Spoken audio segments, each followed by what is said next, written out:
Welcome sa ating YouTube channel po. Maraming salamat po. Road to 1,000 subscriber na po tayo. Maraming pong salamat sa inyong pagsuporta at patuloy na pagtangkilik sa aking mga video.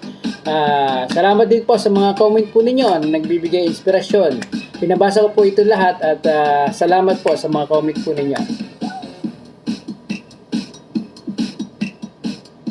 Ang ating pag-uusapan ngayon ay tungkol kay Mayor Alice Go. Siya pala ay nahuli na, no? Nahuli na si Mayor Alice Go sa Indonesia. At ang sabi pa, habang nahuli pala si Mayor Alice Go, ay siya pa ay nakapajama pa sa isang hotel. Sosyal, ano? Well, ayon sa NBI, sinabi nila na nahuli na ng Indonesian police si Alice Go, Bamban Mayor Alice Go, sa isang hotel sa Jakarta, Indonesia. At kasalukuyan nila itong inaayos ang transportasyon galing ng Indonesia papunta ng Pilipinas. Papasko pa naman, ako, baka magpasko tong si Mayor sa loob ng kulungan. Kasi marami siyang kaso eh. Tax evasion, money laundering, tapos yung sa ano pa, Bureau of Immigration, yung kanyang yung passport niya kasi kinancel na. So, kaso rin yun. Pagkakasama ang PAOK, NBI at Bureau of Immigration sa pag-handle ng kasong ito. At inaayos na nila itong transportasyon. At tinitingnan nila kung sino ang susundo kay Mayor Alice Go sa Indonesia. Okay, may konting video rito, no? Pakinggan natin ito na ANC at ito yung balita nila ngayon, no? Magko-komento na lang tayo. The search for the elusive former Bamban Mayor Alice Go ends in Tangerang City in Indonesia. Nahuli na siya sa Indonesia. National Bureau of Investigation, Philippine National Police, and the Department of Justice confirmed. Lahat ng ating kapulisan, ang NBI, Philippine National Police, Bureau of Immigration, lahat sila at inaayos nila lahat ng mga proseso para mapabalik dito si Bamban Mayor Alice Go. That Go is now in the hands of the Indonesian police. Nasa Indonesian police na siya. In her pajamas around midnight Tuesday while staying in a hotel. Kita mo naman yun. Nasa hotel pa si Bamban Mayor Alice Go, at relax, nakapajama pa. Tinuring na siya na illegal alien ng Indonesian authorities. Kasi nagpadala po tayo ng information sa kanila na siya po ay wanted, meron po siyang arrest warrant. Kasi wala na rin siyang passport, kaya ganun. Document po, double identity. Pero hindi po tugma yung dalawang documentation na yan. Go was arrested. Talagang mahuhuli siya dahil lang lahat ng document niya puro peke. Yung passport niya kinansela na. So yung mga ginagamit niya mga papeles ngayon ay mga duplicate na at ito yung mga hindi totoo. Kaya huhulihin talaga siya ng otoridad. Alone while her brother Wesley remains at large. Hindi niya wala yung kapatid niya at large pa. Of Alice's sister Sheila and business associate in the Philippine offshore gaming operations industry, Cassandra Leong. Cassandra Leong at ang kapatid niya na si Sheila ay nasa Pilipinas na at sa custody na ng ating gobyerno. While on the run in Indonesia, Go supposedly tried to evade authorities by altering her appearance.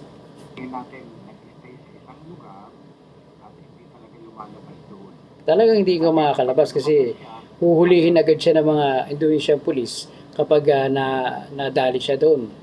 Pero ang sabi nila, mukhang nagpagupit yata si Mayor Biksi ang buhok. Buong Indonesian Police and Immigration alerted. Meron nang lumabas nakita na Parang hindi siya. Parang hindi si Mayor yun. Na talagang may sinabog niya.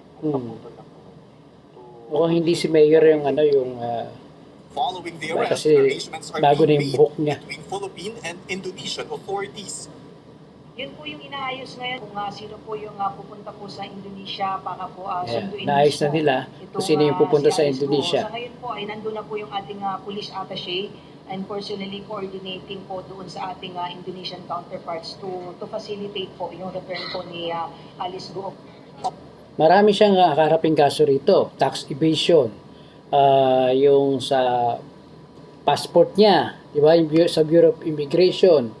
Tapos yung tatag dito, yung money laundering pa, yung sa Pogo. Yan ang mga kakaharapin niya. At nag-aabang pa sa kanya ang kanyang matalik na kaibigan si Senator Riza Hontivero. On her return to the Philippines, Guo is expected to face 3 complaints before the DOJ: human trafficking, tax evasion, and money laundering, all related to illegal POGO operations. The Yan ang complaints are kakaharapin ni on top of other Mayor cases Go being handled by the kapag Ombudsman, balik niya rito sa Office of the Pilipinas. Solicitor General, and the Commission on Elections. Authorities have yet to determine how Guo was able to leave the Philippines, either through exit points Maraming pinagtatalunan ngayon dahil kung diba sabi ni President Bongbong Marcos na heads will roll. Kaya lahat ng mga sangkot na mga personalidad na tumulong kay Mayor Go, naku po, sigurado yan, mayroong makukulong. At ang sinasabi nila nga na itong si Mayor Go pala, maaring lumabas sa backdoor ng Pilipinas. or backdoor exits by boat. Kasi sabi ng kapatid niya, lumabas daw sila na by boat. Ibig sabihin, maaaring ito ay lumabas south ng Pilipinas, hindi sa papunta siguro ng Indonesia, nagbangka sila, tapos nagpunta ng Malaysia, tapos nagpunta ng Hong Kong. Oh. Naniniwala ko. Kasi parang sino naman yun. Natutulog sila sa lambat. Hilata sila ron mong araw, 3 araw, 4 na araw, na may biyahe. Hindi ka paniwala eh. We are closely coordinating with the NBI and the BI. Talagang hindi ka kapani-paniwala yun. Pero sigurado yan, merong mga tumulong sa kanila na makalabas ng bansa. At siguradong merong makukulong. Umalis po yan through backdoor dahil nga kung through immigration, sa customs, sa ports, and even sa airport, alam po niya na mapaplockdown po siya doon. Kasi sigurado yun eh. Kung airport siya dadaan, mahuhuli siya ng immigration. Kung sa port, mahuhuli rin siya ng costume. Ngayon, kung sa backdoor talaga, yun, siguradong walang huli doon. Pero ang problema, sino mga tumulong sa kanya? Dahil nasa immigration lookout bulletin order. Guo will likely be handled first by the Immigration Bureau before being handed over Sigurado to the yan, Senate, i-handle which siya ng issued an Immigration arrest warrant Bureau. last July 10. Guo fled the Philippines illegally back in July.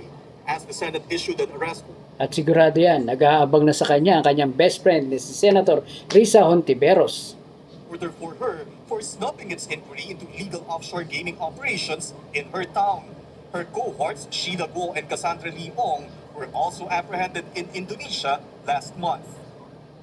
Si Sheila Go, yung kapatid niya, na sinasabi, at si Cassandra Ong ay nahuli na.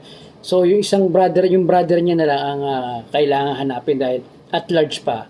At sigurado yan, hindi rin magtatagal, mahuhuli na rin yun. Dahil unang-una yung passport nila, canceled na. So, abangan na lang natin yung mga susunod pang mga hakbang na gagawin ng NBI at PNP para sa kaso na ito ni Mayor Alice Go. At sigurado yan na papunta na sila ng Indonesia para sunduin siya at humarap na sa ating justice system. At suportahan po natin ang Brad's Air Conditioning po. Gumagawa po kami ng unit, ng aircon, mga spare parts po, meron po kami yan. Kung nangangailangan po kayo ng mga servicing, maintenance po sa inyong aircon unit, Brad's Air Conditioning po. Yan, message lang po kayo sa baba at babalikan po kayo or message nyo po ako directly po. Salamat po. Brad's Air Conditioning po para sa inyong mga air conditioning unit. And Sportcho. Salamat po sa mga tumangkilik po sa Sportcho. Sportcho po, no? Itong ating merchandise. Meron po tayong bag, shirts, caps. Support po natin ito. Mahanap po natin siya, Sportcho, sa Facebook. Please like our page and malaking bagay po ito para sa amin, para pagpatuloy po ng ating channel. At kung hindi ka pa po nakasubscribe sa ating channel, please like, share, and subscribe para updated po sa ating mga bagong darating na mga video. Pasensya na po kayo, nabubulol po tayo, no? Kasi hindi po tayo kumakain. Salamat po. Ano? Thank you po. Road to 1,000 subscriber na po tayo. Maraming po salamat po sa inyo pong pagsuporta. Hanggang po sa susunod na ating mga video. Bye!